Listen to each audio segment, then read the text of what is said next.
Olá, boa noite. Hoje nós estamos inaugurando o nosso programa de entrevistas. Nós vamos abordar assuntos emergentes, né, e da nossa contemporaneidade. Esse mês o assunto vai ser a retomada das aulas presenciais. Para isso nós convidamos três profissionais da educação para falar um pouquinho a partir de diferentes pontos de vista. Hoje a nossa convidada é a Rosana Rocha, que é diretora de uma escola municipal de um município vizinho de São Paulo. Na próxima nós vamos entrevistar a professora Kátia Rabelo, que é diretora de uma escola particular bilíngue na região sul de São Paulo.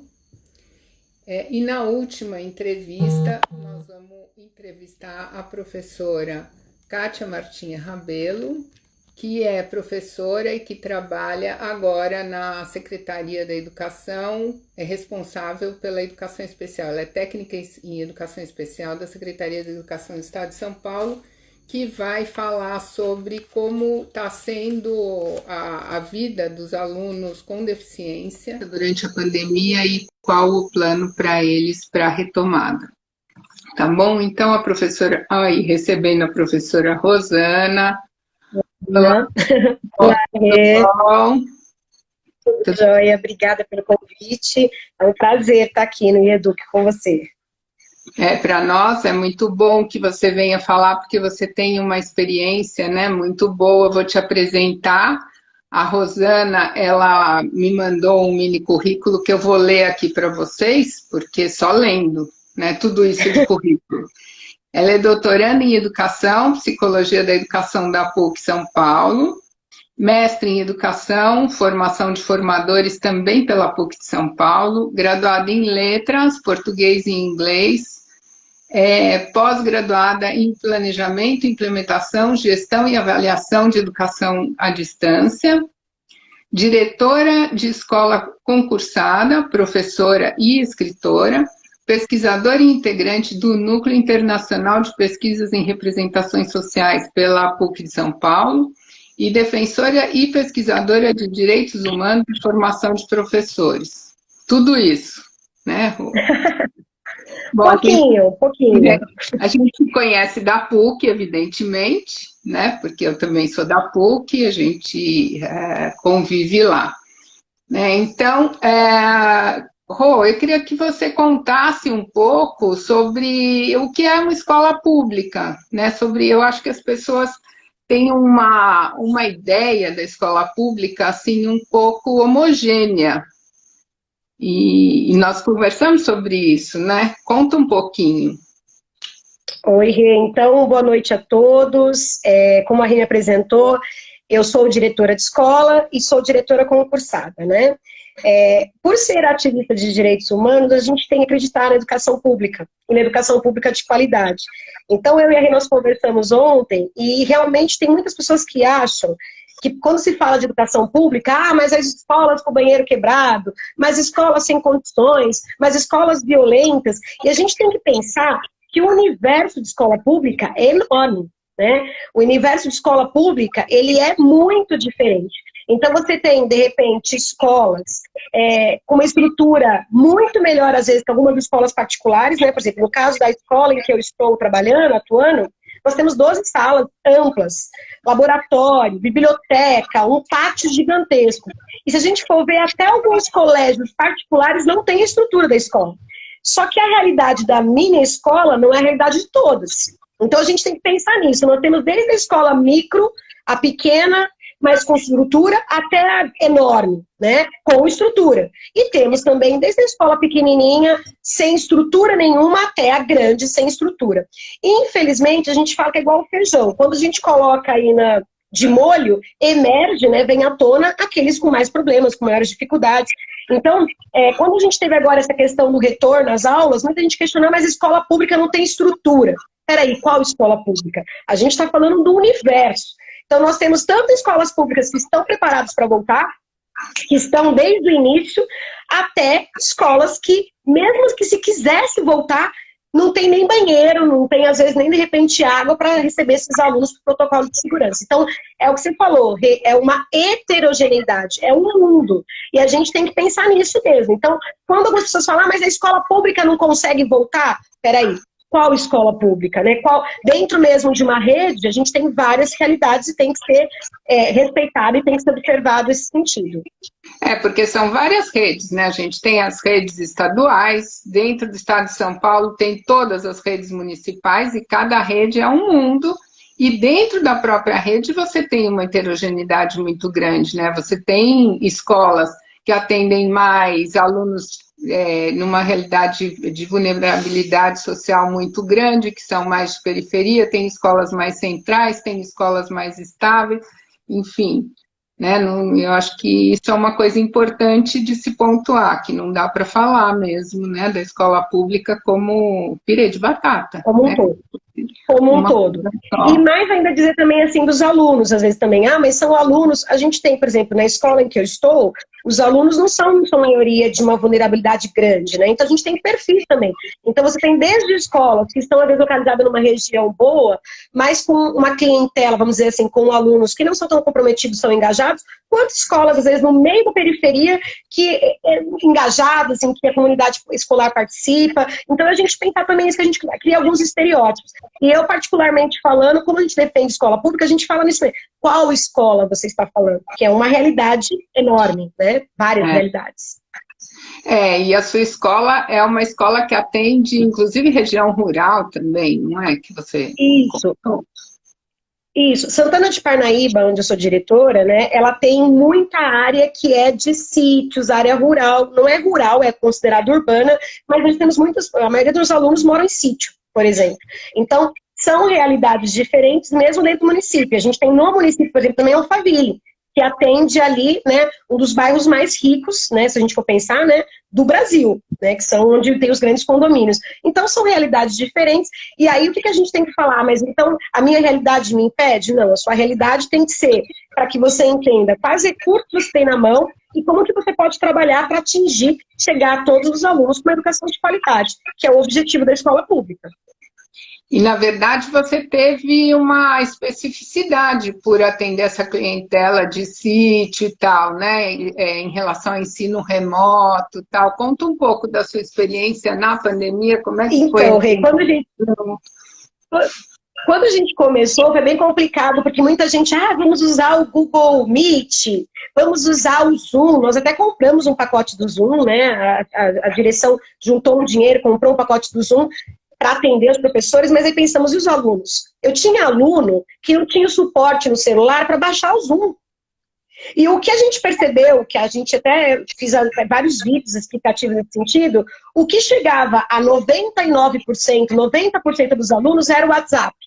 Então a gente teve que correr atrás, inclusive, estou até escrevendo algumas coisas sobre, e aprender sobre mobile learning, que é a aprendizagem. A gente tem o e-learning, que é o ensino à distância, mas a gente tem o mobile learning, que é a aprendizagem voltada para dispositivos móveis, que são os celulares.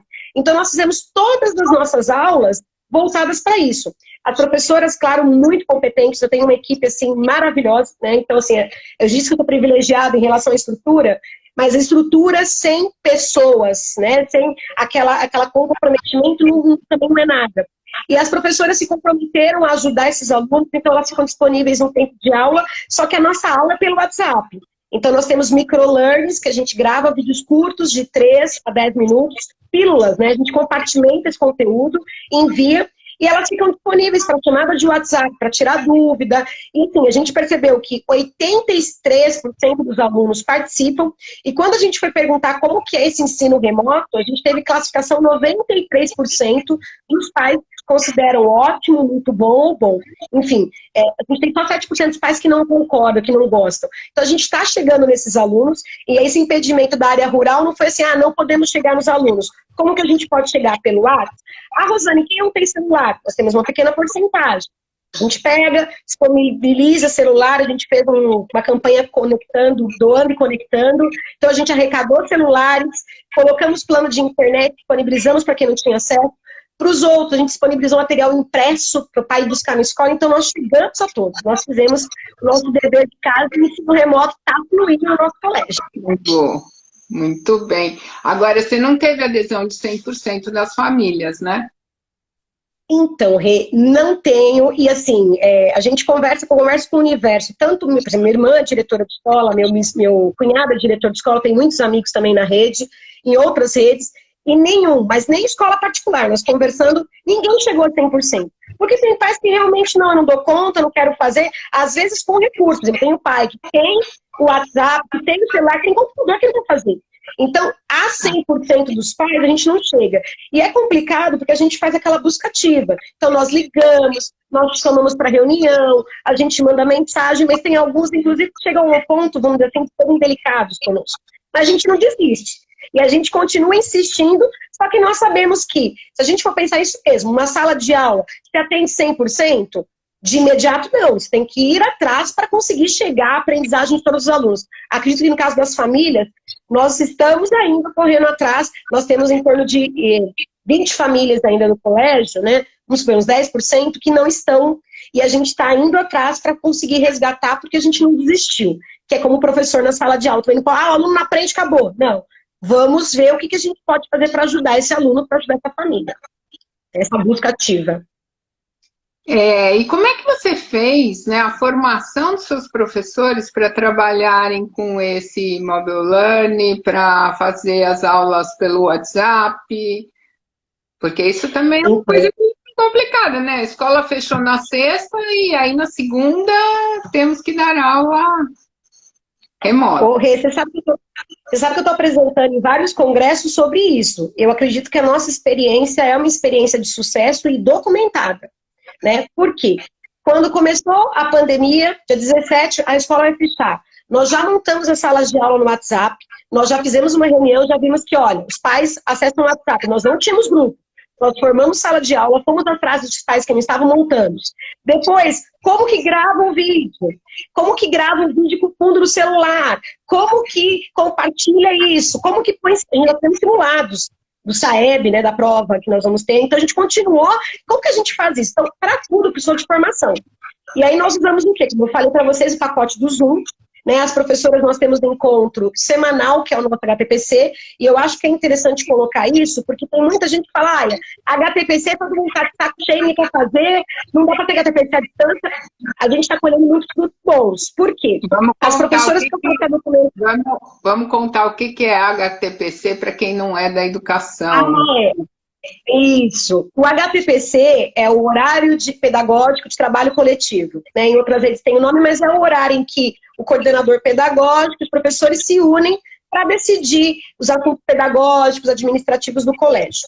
No caso do nosso colégio, o nosso horário de trabalho coletivo são 2 horas semanais.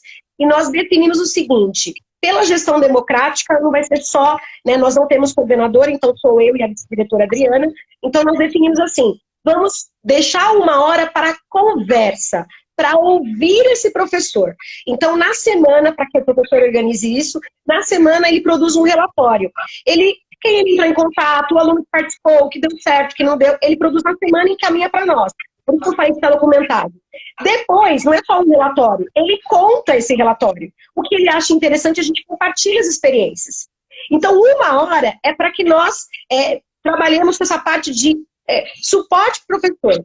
E a nossa última hora de formação aí a gente trabalha. Então, nós trazemos a fundamentação teórica, então nós utilizamos o Paulo Freire com o relatório crítico reflexivo, que é o que as professoras fazem, e isso ajuda a gente a crescer muito. A gente vê no HTPC qual que é a nossa problemática, o que a gente precisa. Olha, pais não participaram de jeito nenhum, a gente tem que trabalhar emocional. Então a gente traz valor, né? Inclusive é o que você estuda, que é a professora Laurinda. Então a gente traz valor no próximo HTPC para que a gente trabalhe.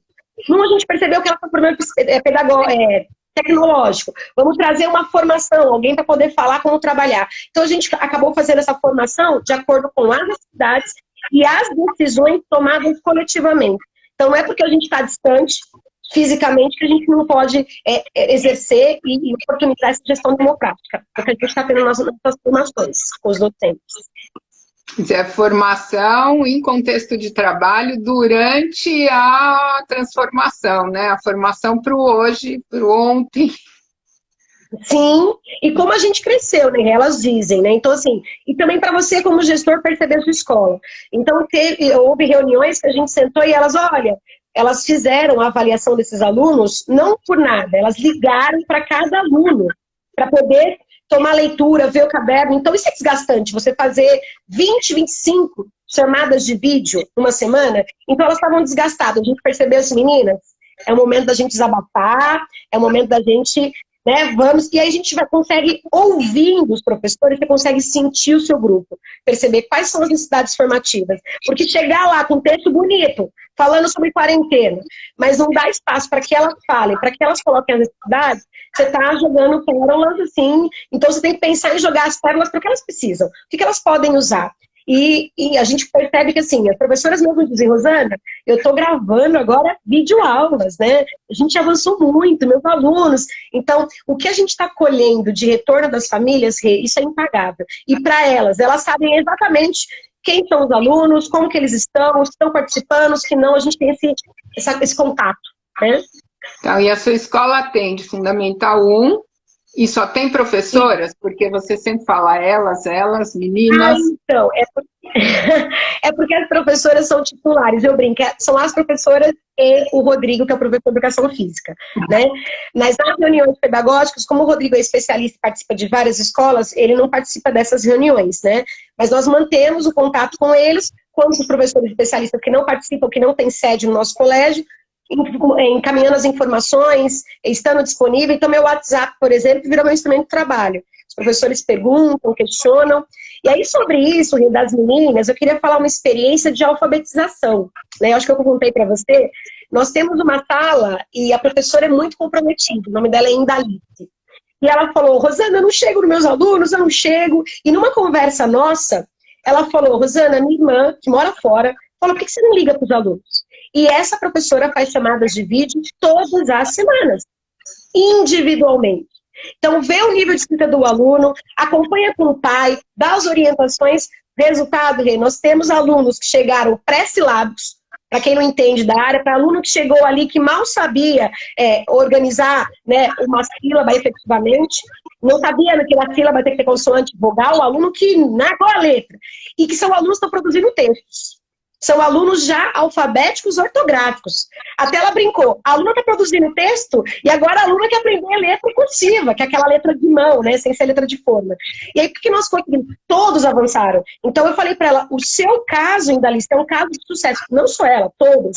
Todos os alunos estão aprendendo.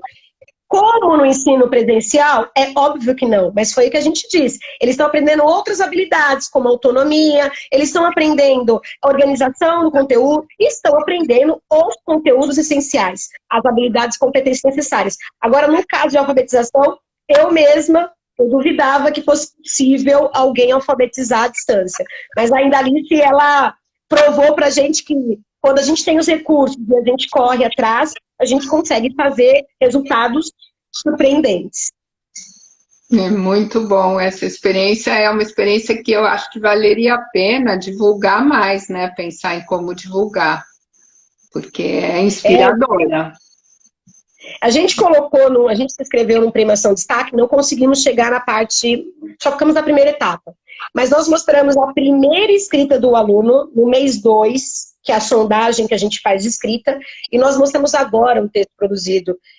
Regina, você não disse que é a mesma criança. E estou falando de crianças de escola pública, crianças que não têm aquela coisa assim, mundo letrado que muitos de nós temos, né, com livros à disposição, mas crianças que foram instigadas, famílias que foram orientadas e que dentro das suas dificuldades conseguiram ajudar esses alunos. Então, assim, é emocionante mesmo. Para quem está na educação pública, sabe o quanto... Para quem é professor, sabe o quanto é emocionante a gente ver o nosso aluno ali progredindo. A gente fala, nossa, eu contribuí para isso, né? E eu, como gestora, me sinto assim, nossa, no paraíso, quando a gente vê esses casos de sucesso.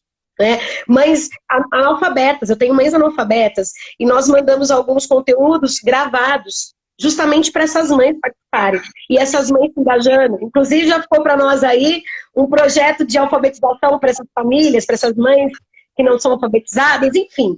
Nós descobrimos que nós temos muitas potencialidades aí que a gente precisa de fazer fluir. Na verdade, a pandemia acabou fechando muitas perspectivas e abrindo outras, né, que a gente não imaginava. E, na verdade, o que vocês fizeram foi aproveitar as perspectivas que se tornaram possíveis, né? Enfim, acho super interessante. Você me falou também, a gente ficou de falar hoje, sobre os planos para retomada, né? E as questões que você até pontuou para mim, as questões, as dificuldades estruturais de segurança, pedagógicas e afetivas.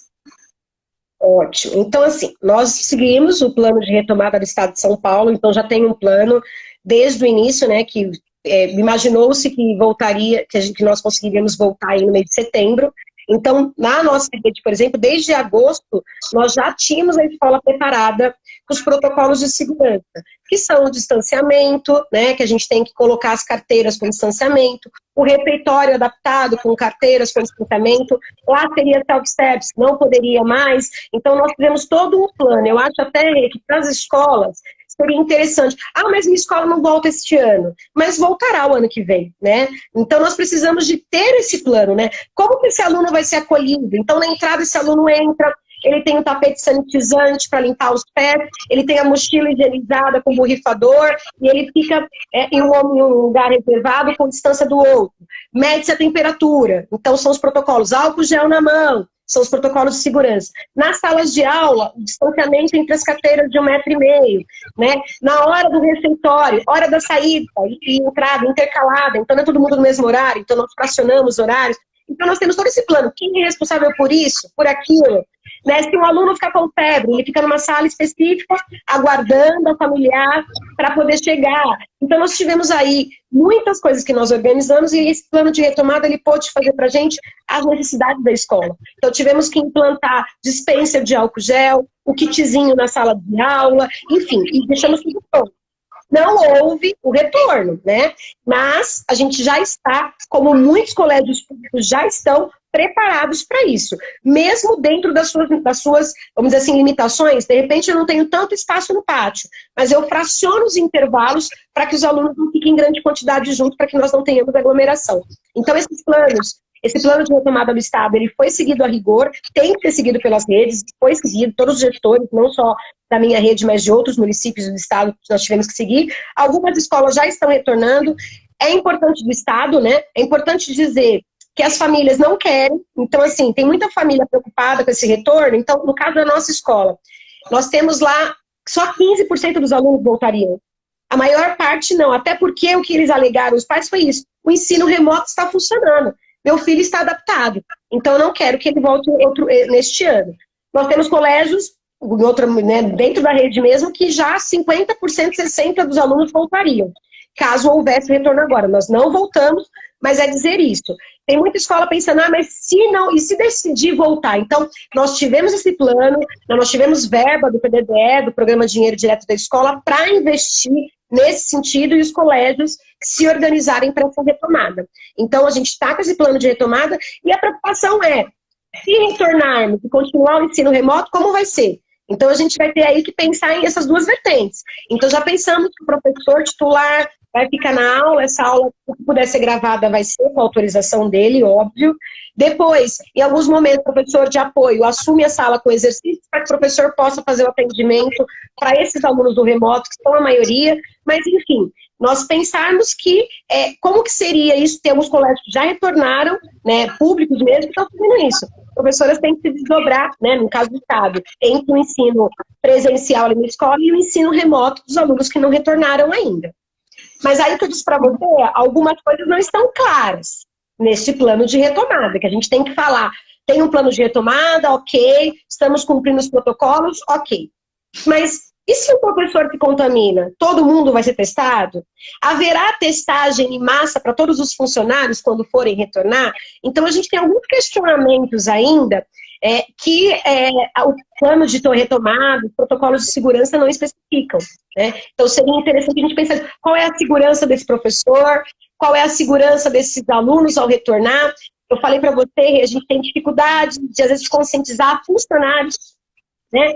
Ah, mas tem que usar máscara? Tem que usar máscara. Eu até falei para você, eu estou sozinha na minha sala e estou com a máscara. né? Por quê? Porque acredito que a gente tem que pensar nisso. Ah, mas eu estou sozinha aqui nesse ambiente, preciso de usar máscara? Eu, particularmente, sim. Os protocolos dizem que é obrigatório o uso. Então, a gente vai coordenando como gestão, conscientizando os funcionários, os alunos. Então, vai ser um desafio para nós, esse sentido de fazer os alunos também cumprirem esses protocolos de distanciamento, de segurança, fora a parte pedagógica. Na parte pedagógica, nós precisamos de fazer um diagnóstico real para saber o que esse aluno aprendeu, o que esse aluno não aprendeu e como que nós teremos que fazer essa recuperação, né? A professora Clarilza Prado, que é minha orientadora lá no doutorado da PUC, ela trabalha com avaliação e ela fez, inclusive, a avaliação em tempos de pandemia. E ela diz isso, nós temos uma noção, mas a gente não pode precisar o que esse aluno sabe efetivamente. Quando nós voltarmos para o ensino presencial, nós precisamos de fazer um diagnóstico, precisamos de ver efetivamente quais foram as habilidades competentes envolvidas, quais os conteúdos que foram assimilados e como que a gente vai fazer esse plano. Ah, o aluno que não conseguiu, a gente vai agrupar esses alunos e ter um apoio pedagógico mais forte, para os outros vamos seguir, vamos retomar e pensar em estratégias para a recuperação de todos esses alunos. E na afetiva, que você perguntou para a gente finalizar, na afetiva é pensar o seguinte, esses alunos tiveram, como nós, professores, a gente vê pelos professores, um momento, assim, único, né? Ninguém imaginou o que acontecia, então nós precisamos de, quando esses alunos voltar, acolher, ouvir esses alunos.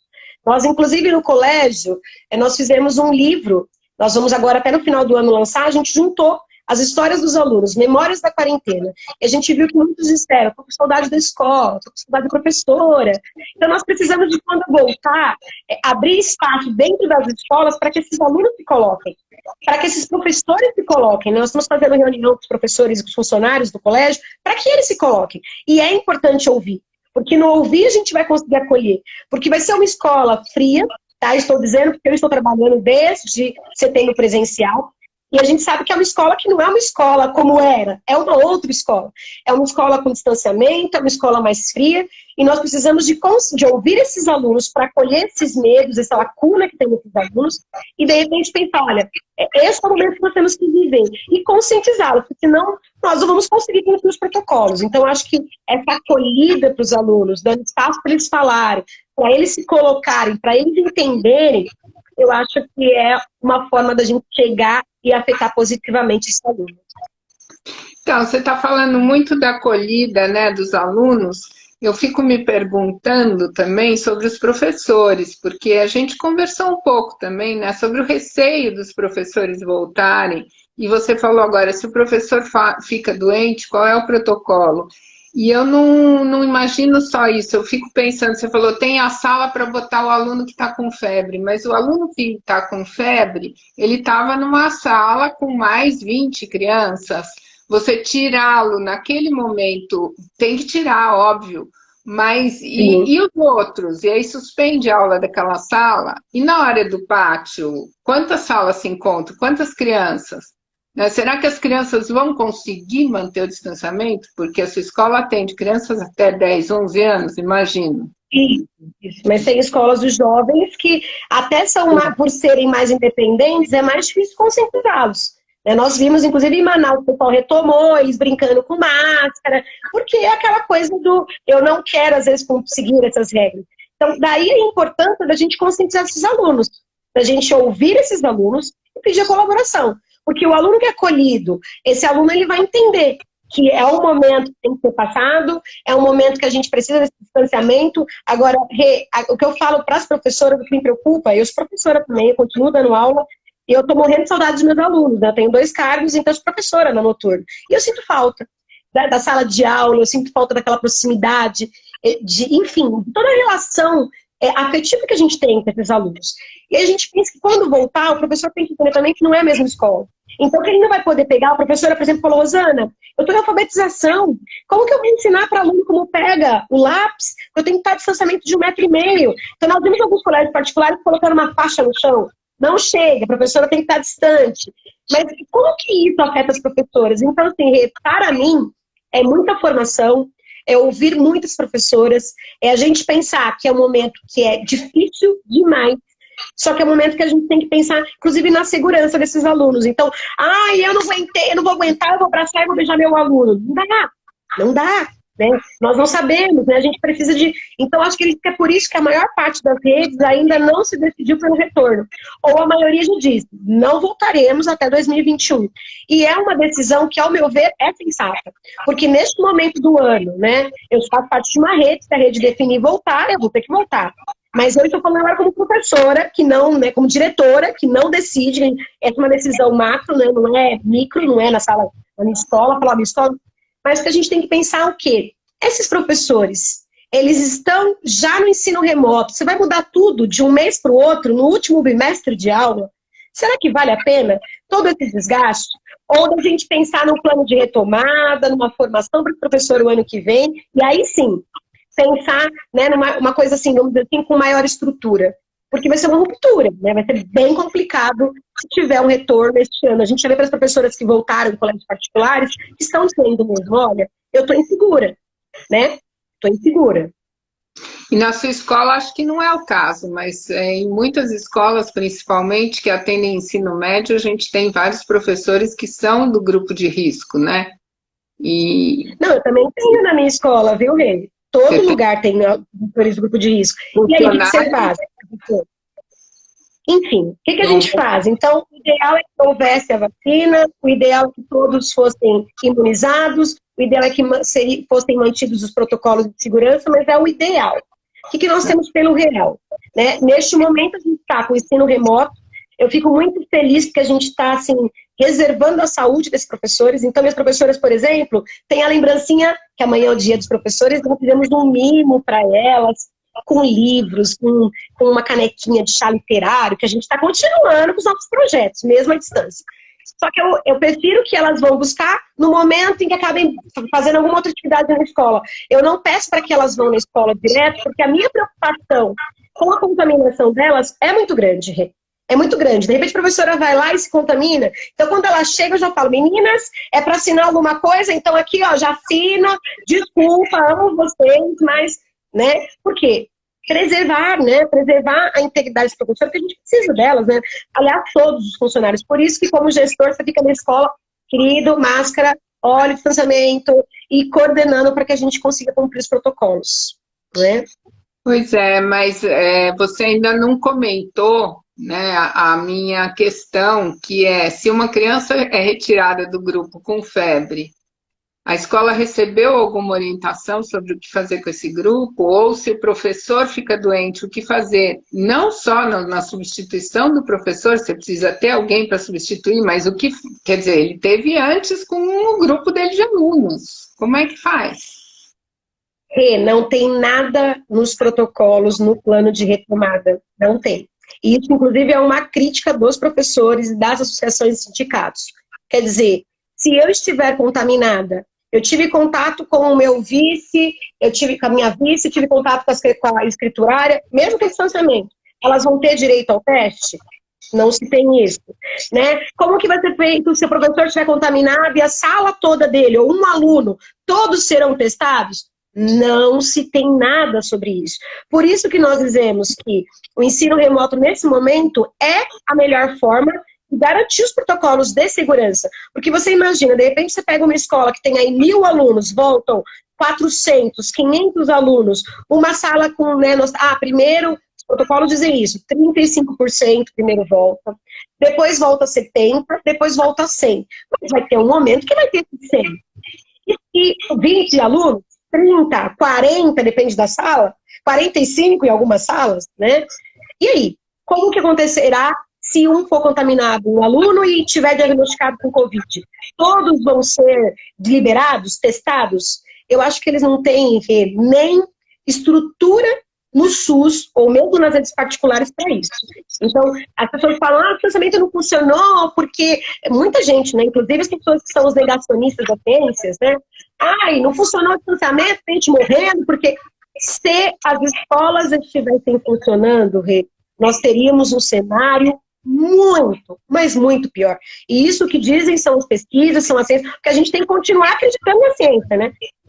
Nós não temos agora uma solução exata para ela, então, o isolamento é isso. Agora, o isolamento é o paliativo. Vamos acreditar e vamos pensar que esse isolamento, neste momento, impediu uma catástrofe, né? E agora as pessoas estão aí, não, mas já pode voltar, as escolas voltaram, praia voltou, peraí. Covid está aí ainda, né? Apesar da temperatura ter subido, a doença ainda está, a doença é complicada.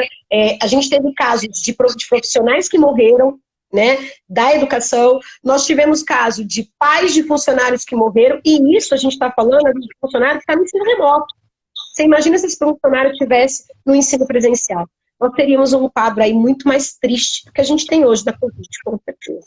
A gente não pode subestimar a doença e dizer que é uma gripezinha ou que a gente dá conta porque a gente não sabe a reação de organismo para organismo. Né? Pode ser que eu seja jovem, não tenha doenças pré-existentes e não resista. Ou pode ser que você tenha idade, tenha doença pré-existente e resista. Eu acho que é bom a gente não arriscar o organismo de ninguém, né? Não vamos arriscar a saúde de ninguém, que é um direito também, assim como a educação, direito à saúde, né? Agora, você está falando isso, mas você voltou, você está trabalhando presencial. Como que foi essa volta? Então, Rê, por que a gente volta? É o que eu falei para os funcionários no primeiro dia, deixei bem claro isso e deixo bem claro. Por mim, não teria voltado, tá? Por mim, os funcionários permaneceriam também em trabalho remoto. Nós temos a decisão na escola, nós não temos a decisão macro, como eu falei. Só que a gente faz parte de uma rede. Então, no caso, por exemplo, a nossa rede, que é a Rede Santana, eu entendi o nosso retorno porque eles estão fazendo marmitex para os alunos. Então, os alunos, aqueles que não têm condições, não aqueles que têm, o direito à merenda escolar foi garantido. Então, a escola cozinha e a escola distribui diariamente marmitex. Então, são mais de 30 mil, são mais de 17 mil marmitex. Minha escola, por exemplo, distribui aí 50 marmitex. Tem escola que distribui 400 marmitex. Depende da região. E aí a gente teve que voltar para isso, para fazer. Então, eu entendi que havia necessidade. Porque a gente sabe de muitas escolas em que o gestor voltou para cuidar do prédio. Não é o caso da Rede Santana, porque a gente tem ali a ação Marmitex funcionando. Mas tem muitos gestores que estão na escola e para qual utilidade? Então, seria mais inteligente fazer um revezamento? Seria. Seria mais inteligente não ter voltado, aqueles que não precisassem de voltar? Seria. Mas, enfim, né, dentro das possibilidades que eu falei, no meu caso, havia necessidade por causa da ação, nós voltamos. Mas se eu disser para você que foi tranquilo, né? Eu tenho familiares próximos em grupo de risco, né? Para mim foi muito complicado voltar. Nos primeiros dias, até queria falar para os professores, não é fácil, né? A gente depois acaba acostumando, mas você fica assustado com as pessoas, que você está isolada, você está lá com as pessoas, né? Mesmo com o distanciamento, mesmo com a máscara. E você se sente insegura, né? Aquela parte da afetividade, essa doença nos afeta de maneira negativa e o contexto escolar, porque não é a sua escola mais, não é a escola que você deixou em fevereiro, é uma outra escola, mais fria, é uma outra escola, com uma escola assustada, vamos dizer assim, mas aí que a gente pensa, né? Nós precisamos de estar bem, né? Eu, como gestora, precisava de estar bem. Então, aos poucos, eu fui trabalhando, fui conversando essa parte, né? Meu marido mesmo é um grande parceiro e falou, Rosana, trabalhar. Eu, como um monte de pessoas que estão aí trabalhando com a pandemia. E aí, se nós temos que trabalhar, então ótimo, vamos seguir os protocolos de segurança, vamos ajudar as pessoas que não entenderam a importância do protocolo de segurança, vamos fazer cumprir. No caso da escola, eu sou, como gestora, obrigada, diretora, a fazer cumprir o protocolo.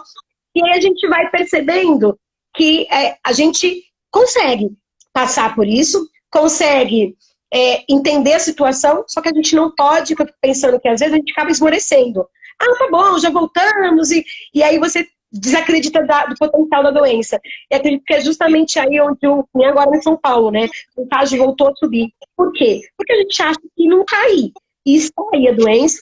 Então a gente tem que voltar, tem. Se os professores tiverem que voltar, como vários de escola particular, né? Eu sou de escola pública, mas escola particular não tinha opção.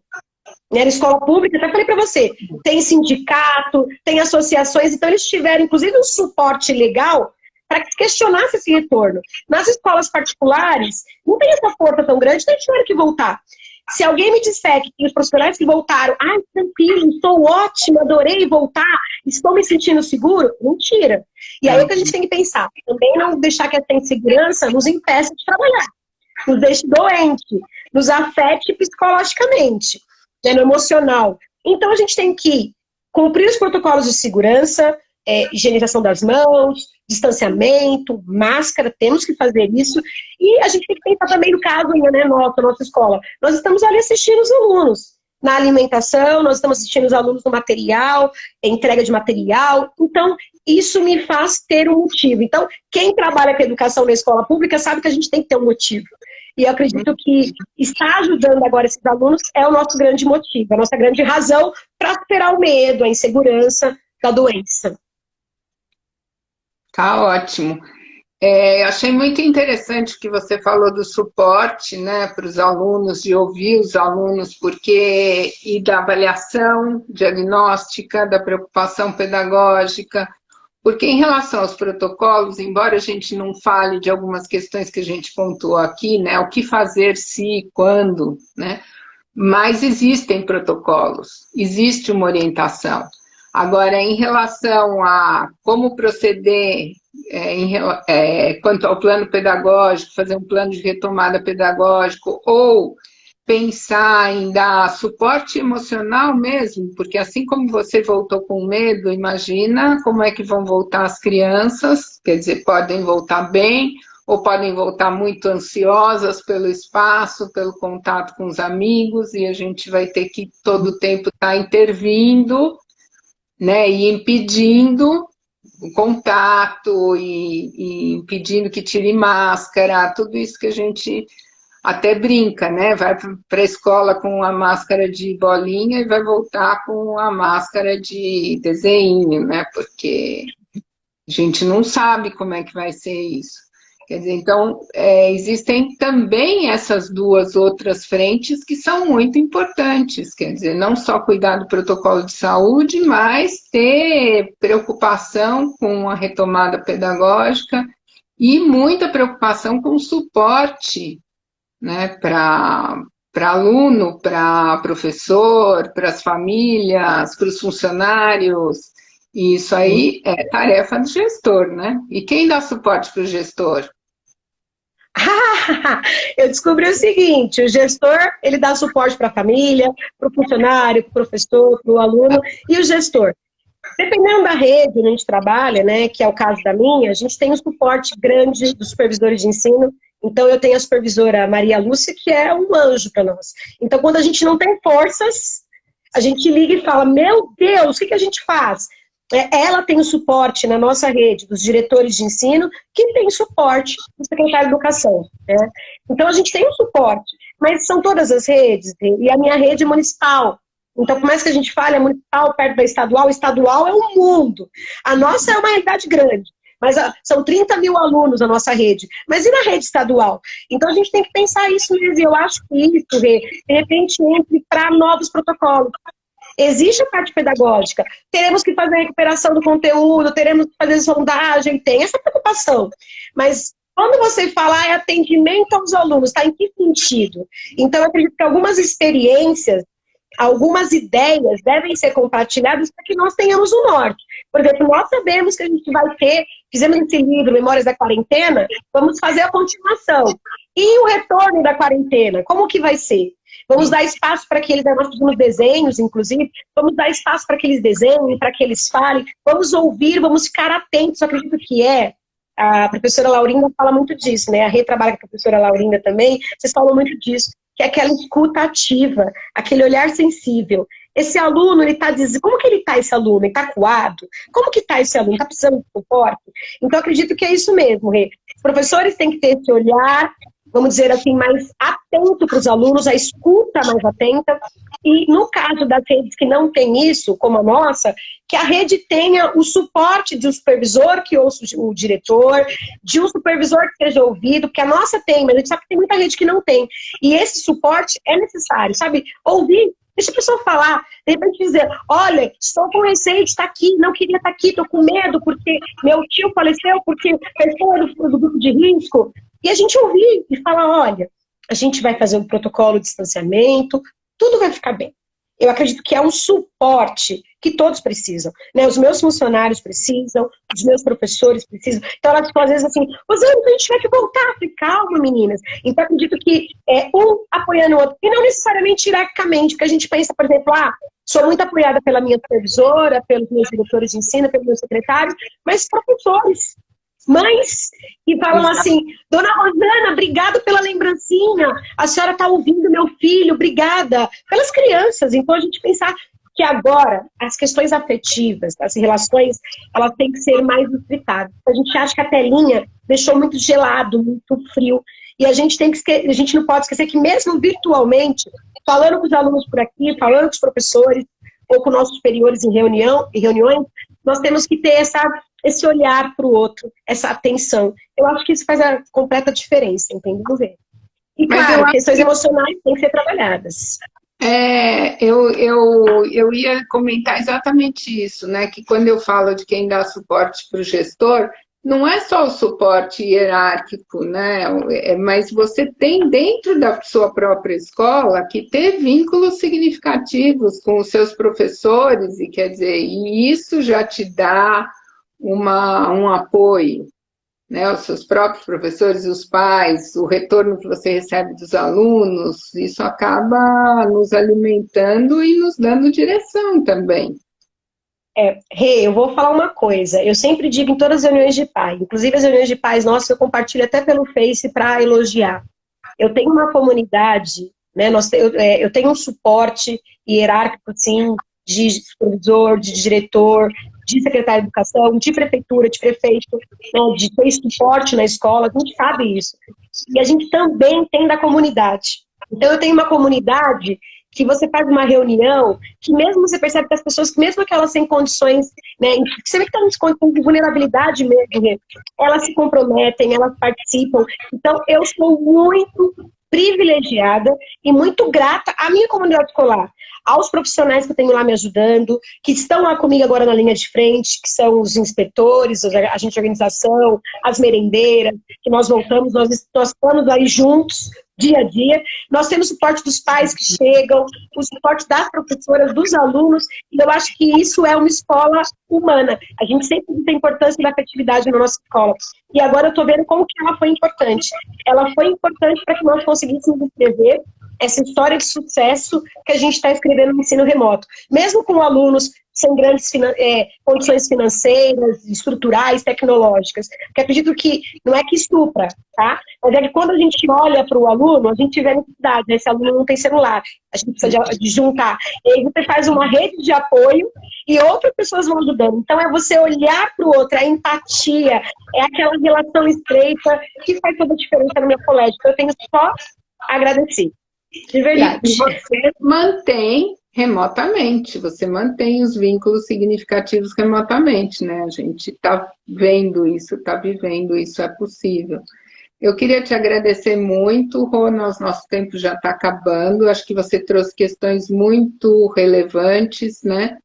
Dentre elas, eu acho que a mais relevante é essa, não só a questão do que se pode, o que se pôde fazer e está se podendo fazer durante a pandemia, mas se levantar outras questões a respeito do retorno, que não só o protocolo de saúde, né, mas um protocolo pedagógico, um protocolo de suporte afetivo para todas as pessoas envolvidas, né, e a importância de se manter os vínculos sociais, né, durante esse distanciamento, e que isso é possível se manter através do ensino remoto. Então, eu queria te agradecer muito, né, e você comentou comigo também que na sua rede, em outras redes, tem muita gente com trabalhos muito interessantes, então a gente pensou em fazer aqui um convite, né, para as pessoas que tiverem vontade de nos enviar os seus textos a respeito das suas experiências na pandemia, com as suas reflexões. Nós vamos fazer uma seleção desses textos para publicar pelo IEDUC e podemos eventualmente chamar essas pessoas para fazer lives, que são experiências inspiradoras para quem está aí na luta, que a luta não vai acabar já, né, vai se alongar e vai continuar sendo bravo, né, como foi, os professores estão sendo alvo de críticas desde o começo dessa pandemia, né? Ou manda muita lição, ou manda pouca lição, ou não faz nada, ou enfim.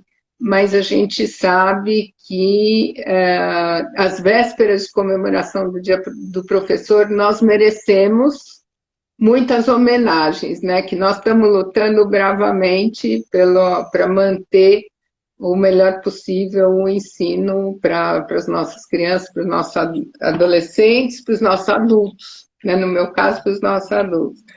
E queria deixar também o convite para quem assistir a essa live, que vai ficar gravada, para assistir as próximas, que vão ser com a Kátia, que aí é a realidade de uma escola privada, e com a Tânia, que nós vamos falar sobre as pessoas com deficiência, alunos das escolas públicas, como é que eles estão nesse período. Tá bom? Rô, muito obrigada. Um beijão para você. E eu aguardo o seu texto, né, para publicar. Então, queria só agradecer então a minha rede, a prefeitura, ao secretário, a supervisora, mas como eu falei para você, agradecer a minha equipe, a minha vice-diretora, as professoras que estão lá, os funcionários, pais e alunos, e dizer que nós somos uma grande equipe, porque nós temos o coração, a parte afetiva. E convidar mesmo, gente, lá em Santana mesmo, nós temos um monte de professor de destaque, um monte de coordenador com ações de destaque. Mandem aqui, vou divulgar também lá na rede mesmo, que você vai ter um monte, porque a gente tem muito gestor, coordenador e professor fazendo a diferença aí pelo Brasil e segurando esse ensino remoto, tá bom? Obrigada pelo convite. As histórias inspiradoras são muito importantes para nos alimentar, né? Para nos manter. Então tá bom, obrigadão. Beijo. Tchau, gente, obrigada. Tchau, tchau. Boa noite.